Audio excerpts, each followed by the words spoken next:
mas na mão não tinha saúde. Tem gente que tem dinheiro, mas não tem saúde.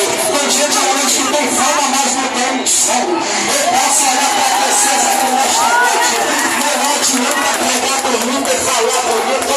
Não adianta louvar bonito e não ter unção de Jesus. Porque a unção que sai da profeta é a unção que tem na igreja e abre a boca do povo e diz: glorifica o nome dele, exalta o nome dele, porque ele é digno. Olha para cá, irmãos.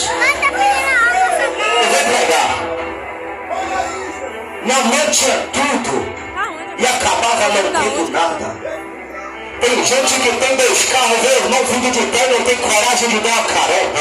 Tem gente que tem 2 casas, vê irmão morando de aluguel, não tem coragem de ceder um quarto.